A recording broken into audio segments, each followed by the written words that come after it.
হিয়া হিয়া কোথায় যে যায় না। অপরিমল কাকা শোনো না, বলছি হিয়াকে কোথাও দেখেছো? না তো, আমি তো বাজারে গেছিলাম, রাস্তার কোথাও দেখতে পাইনি হিয়াকে। ও আচ্ছা আচ্ছা, ঠিক আছে। ও দাদা তুই শোনো না, বলছি হিয়াকে কোথাও দেখেছো গো? হ্যাঁ না দেখিনি। কোথায় যে যায় না মেয়েটা। হিয়া হিয়া, ও মাসি শোনো না, বলছি হিয়াকে কোথাও দেখেছো? হ্যাঁ হিয়াকে সাইকেল নিয়ে বজরংবলী মন্দিরের দিকে যেতে দেখলাম। ও ও একা একা মিত্তিরের বাগান থেকে ফুল নিয়ে বজরংবলীর মন্দিরে চলে গেছে। এই মেয়েটাকে নিয়ে যে আমি কি করব না। হিয়া ব্যাস ব্যাস, সামনেই আমার বাড়ি। চলুন ম্যাডাম, আপনাকে একদম আপনার বাড়ির দরজা অবধি পৌঁছে দিয়ে আসি। আমাদের বাড়ির সামনে আপনার গাড়ি ঢুকবে না মশাই, এখানেই আমাকে নামিয়ে দিন। ওকে, অ্যাজ ইউ উইশ ম্যাডাম।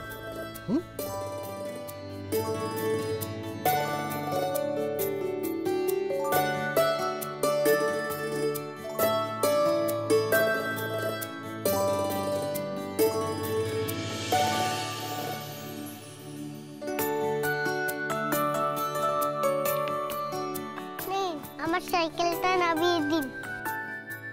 এমনিতে আমি সাইকেল দিয়ে শর্টকাটে আসতাম, আপনার জন্য বড় রাস্তা ঘুরে আসতে হলো। Very very sorry once again. আচ্ছা দেখুন তো, এইটুকুনি রাস্তায় কতবার আপনাকে সরি বলতে হলো? না না ঠিক আছে।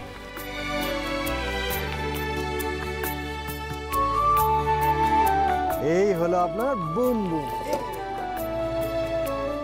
আমি আসছি। বলছি আপনার নামটা তো জানা হলো না। আমার নাম হিয়া। সুন্দরগঞ্জে সবাই আমাকে এক ডাকে চেনে।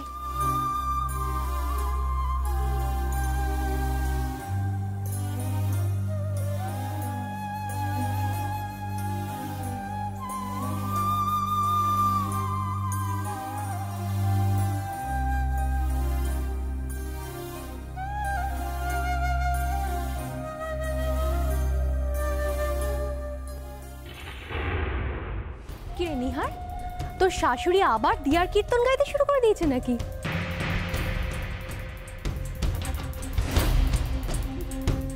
ও ইভা, থ্যাংক গড তুই এসে গেছিস। Now I am feeling relaxed to see you.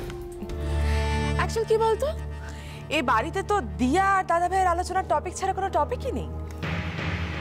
বুঝি দেখ দেখ, ওদিকে রাধা মাধবের মূর্তিটা দেখতে পাচ্ছিস?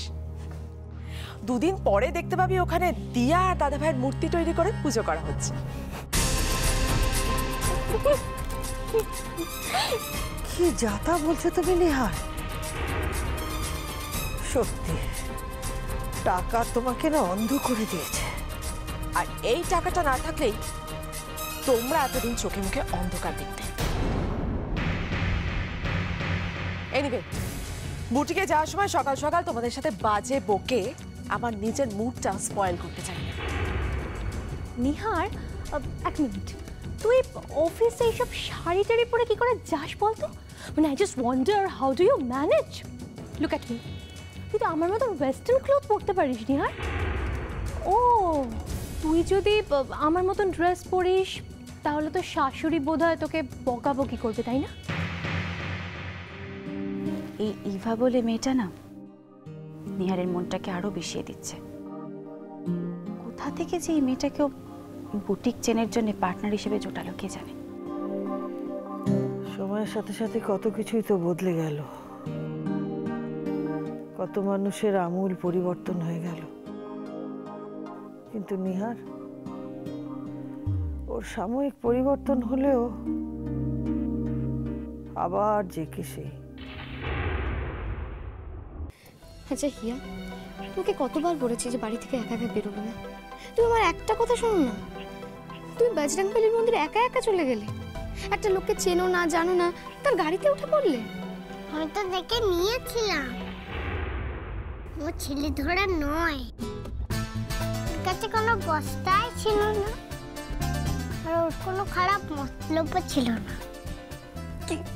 কি বললি? মা শুনেছো ও কি বললো? বলে কি খারাপ নাকি মতলব ছিল?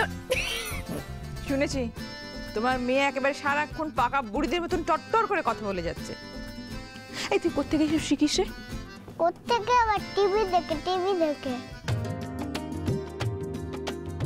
বুঝো, এই শুধু পাকা নয়, জ্ঞান পাপি। তোর সব টিভি দেখা বন্ধ করছি আমি আজ থেকে। দাঁড়া, আজকে তো আমি এমনিতেই সকাল থেকে টিভি দেখবো না। আজকে তো মায়ের গোল্ড কাপের ম্যাচ আছে না, আমি তো মায়ের ম্যাচ দেখতে যাব।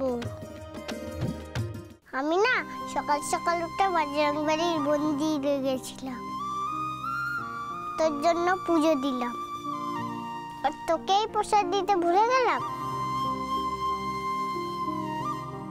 গোল্ড কাপ কিন্তু তোকে জিততেই হবে মা, মনে রাখিস। আর কারোর জন্য নয় রে, তোর জন্য আমাকে জিততেই হবে আমাকে।